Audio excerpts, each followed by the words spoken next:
Hey everybody, welcome back to some more early morning barking, talking about BPD and NPD by somebody that has both. Let's talk about anxiety, because it's going through me like the Force right now.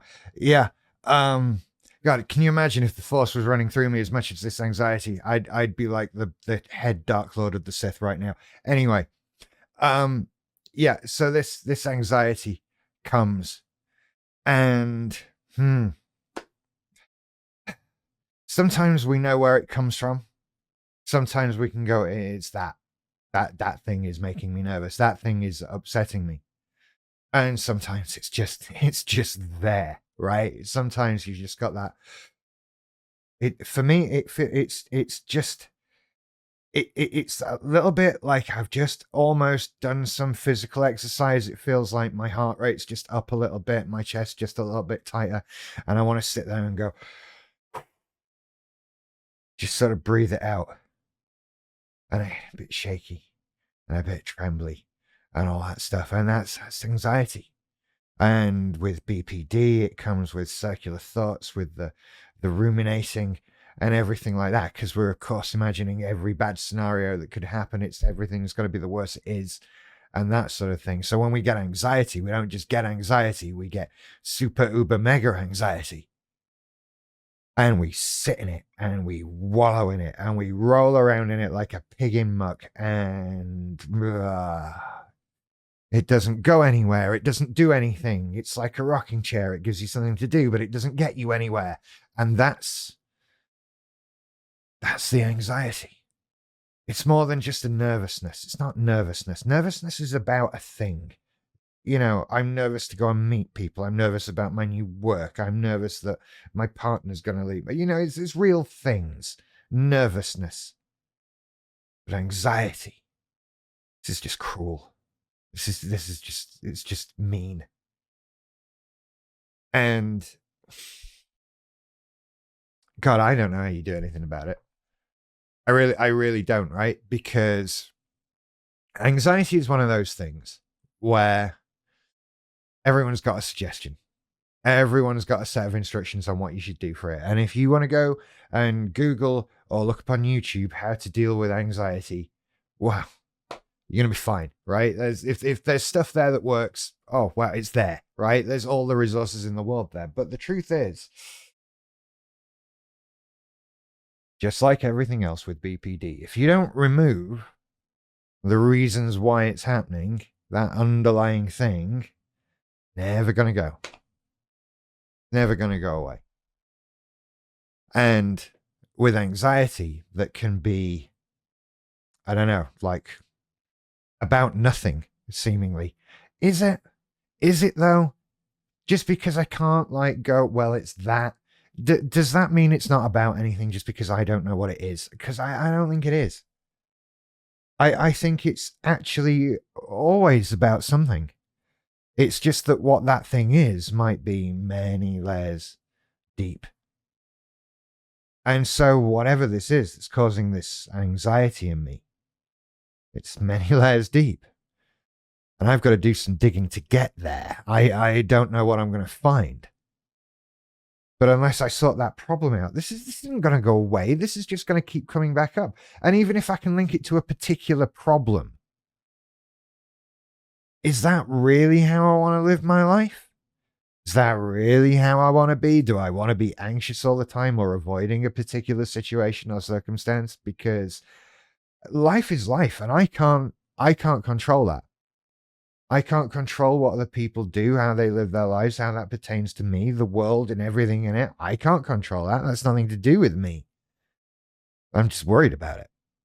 I'm just scared of it or nervous about it or whatever. That's what the anxiety is. But I can't do anything about it. So I need to learn for me how to deal with this, how to release this anxiety, and how to live in a world that is sometimes going to have things in it that make me anxious, because I have to be part of that world. I want to be part of that world because that's where people are. That's where things are. That's where being happy is. It's part of the world, but there are things in it that make me anxious.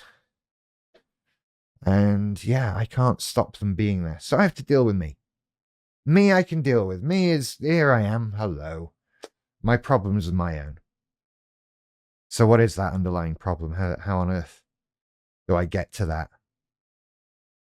For me, it's a process of sort of calmly sitting in the emotion, right? This is a group thing I'll teach you about, right? So when you're in group, lots of emotions come out.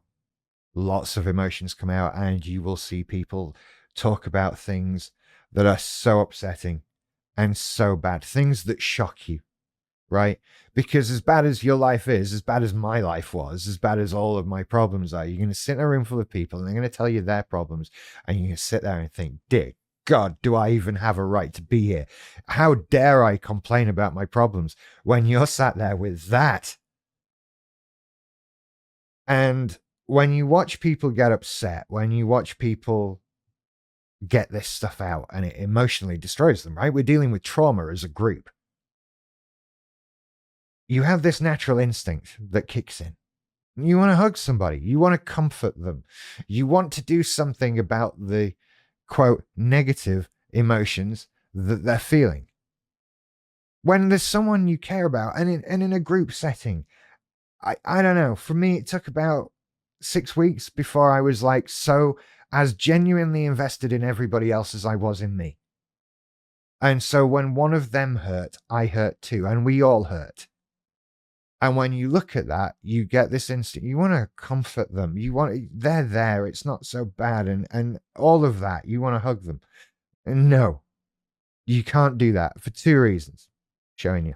For two reasons. First of all, you don't touch people. That's reason number one. You can see all the problems that might cause in a group therapy setting. People might not want touching. People might not want you touching them.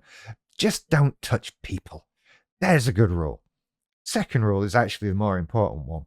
The reason why we do it, why you don't comfort people, is because they need to feel this.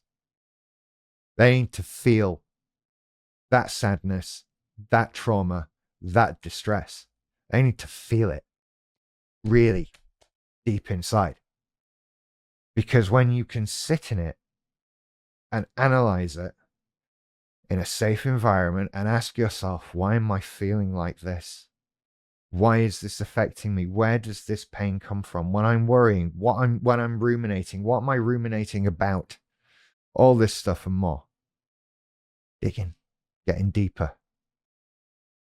So I don't really want this. I want this to go away, but I don't want it to go away just yet. I need to get to the bottom of it. And in order to get to the bottom of it, I need to feel it. I need to self-analyze and say, what am I feeling? Why am I feeling this? What would possibly help ease that worry or that fear or that trauma, whatever it was that I've been through, that I've had in my life that I don't like now? And I have to sit in it. I gotta feel it, not wallow in it, right? That's the key bit, I guess, to it all, right? Not to feel the anxiety and say, well, I just feel like this now. This is me. This is how I feel. Because you're not going to get out of it then, are you? We're not here to accept anxiety. We're not here to say, this is how I feel. We're here to say, sod that.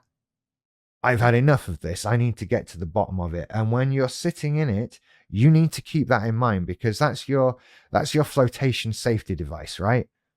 Otherwise, you're going to wrap yourself in a big warm blanket of sorrow and drama and anxiety and all the things that we get caught up in. And you'll stay there. You'll stay there if you don't hold on. You'll stay there if you don't constantly remind yourself, I'm experiencing this. Why am I experiencing this? Because that's why you're there. That's the thing you're doing. And keep breathing. Keep breathing. Do some of the other techniques. I'm again, like I said, Google them. There's grounding techniques. There's other anti-anxiety things. There's all kinds of stuff going on. And some of them might help you.